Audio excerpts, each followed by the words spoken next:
Hello again.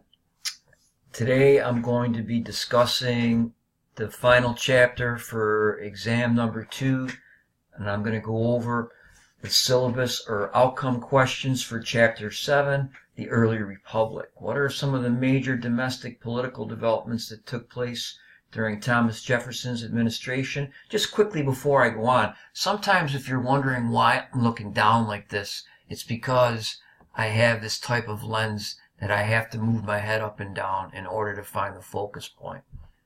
Jefferson was big on Republican simplicity. Again, he was very much influenced by the French Revolution. To his inaugural, he rode his own horse. And for his State of the Union, which he starts, he submitted a letter to the Speaker, and it was read. And that was the beginning of his administration. Very, very low key.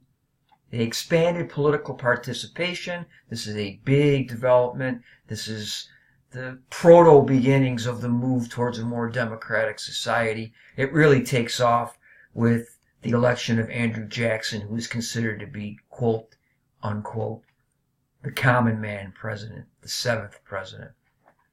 And Marbury v. Madison comes in, which establishes judicial review. I touched on that in a previous video where the Supreme Court invalidated one of the acts in the Judiciary Act, and they said that the part that impelled, or the part that the Supreme Court would be able to compel the incoming Jefferson administration to hire William Marbury was unconstitutional, because only foreign ambassadors could they have any sort of jurisdiction over. They can't tell an incoming administration who they can hire or fire domestically.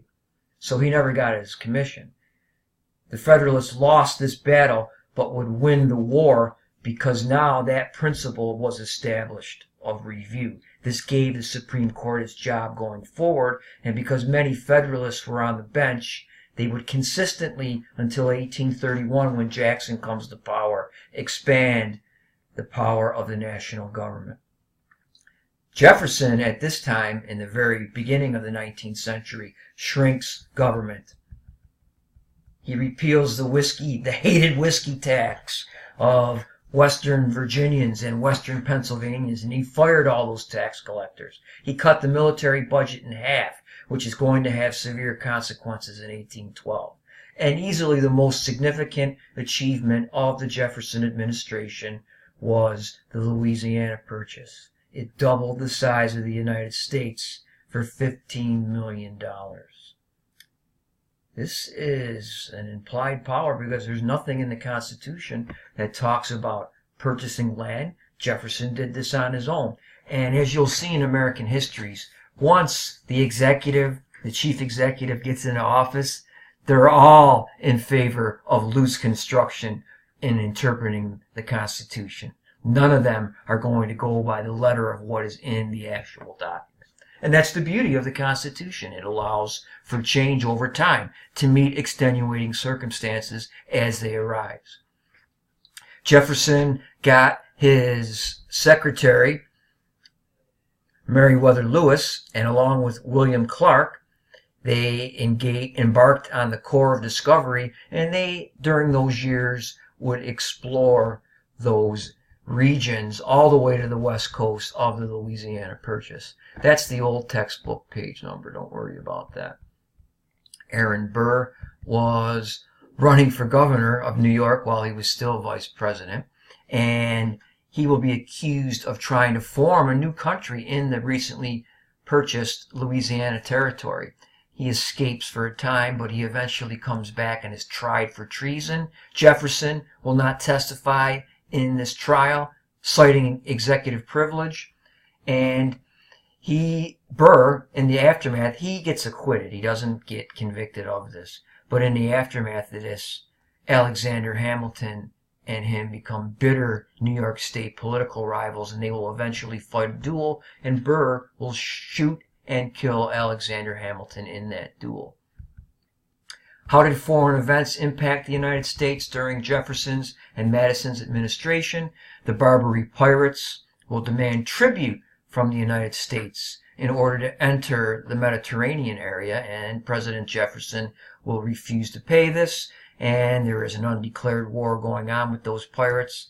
Eventually, Stephen Decatur, Decatur, Illinois today, named for him, burns a captured frigate in Tripoli Harbor, which is off the coast of what is Libya today in North Africa. And he will pay to get that crew of that particular vessel released, but he burned the ship itself, which cost the pirates a prize. The British and the French are engaged in their war still. It's going to go on until 1815 with the final defeat of Napoleon. And what tactic the British Navy would use was impressment. They would forcibly board American ships and capture sailors they claimed were American deserters. And some of them actually were, but they were going on to American vessels and doing this on a continual basis. And it's going to be one of the big reasons for the War of 1812. They had to do something about this issue with Britain. And the French also engaged in it occasionally as well. The Chesapeake incident, the British Navy fired on this vessel 8 miles off the coast of Virginia after the captain refused to let the captain of the British vessel board and search the crew. 3 were killed by fire and 18 were wounded in this incident. But Jefferson wisely resisted the cries for war at this time, just like Adams did previously in the controversy with France. Instead, he forms the Embargo Act. Congress was convinced to pass this, and it stopped all American ships from leaving for foreign ports. And they believed that this would force Britain and France to stop violating neutral shipping rights, and it has disastrous consequences for the American economy. Madison wins in the election of 1808. The Secretary of State has been the stepping stone to the presidency so far in American political history. He continues the embargo idea with the Non-Intercourse Act. He reopened foreign trade with all countries except Britain and France, and this doesn't work to change either of the two big European powers' behaviors.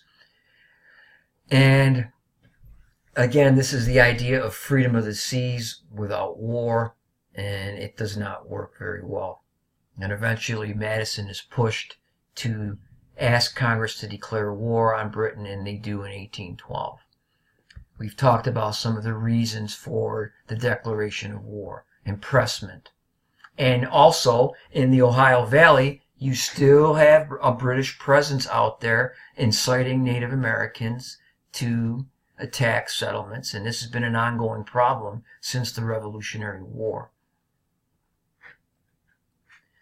Tenskwatawa was a Native American prophet, and in the Battle of Tippecanoe, this was a decisive defeat for Native Americans. And because of this, that ends Tecumseh's dream. This is another English pronunciation of this gentleman's name. And the Indian Confederacy is not going to happen because there is no real leadership between the different tribes that are remaining. And now the Great Lakes region becomes totally settled after this particular battle. And it's believed that Canada and Florida should also be annexed. Many believed that Canada was a sitting duck and that it would be easy to take them over. And many escaped slaves had been going into Spanish Florida after the Pinckney Treaty that had tried to solve this problem, but it's not working out very well. And eventually it's going to be solved by Secretary of State Adams. The Warhawks, John C. Calhoun, Henry Clay, shouted for war in the Senate, and they will help push the United States into it. And we're poorly prepared for this battle once again with the British. There are some maps in the site on this war as well. Those are the old page numbers. Don't worry about them. There are pages in the site that will show you some different battle areas. This was significant where I grew up in the western New York area. Fort Erie, Fort Niagara. The Battle of New Orleans actually came about after the Treaty of Ghent that ended the war, but communication is much slower in those days. There's no internet, ladies and gentlemen, and it took many, many weeks for this information to reach the United States. And New Orleans helped to make Jackson a war hero because this was a decisive victory, and it helps to promote nationalism in the aftermath of this battle as its outcome became known.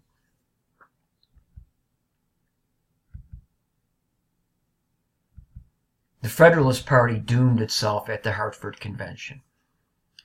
They're upset that the Virginians keep getting the executive, so they wanted to limit the president to one term.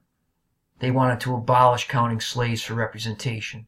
They wanted to have a 2/3 vote for declaring war or admitting states. They wanted to limit embargoes because the embargo destroyed their economy.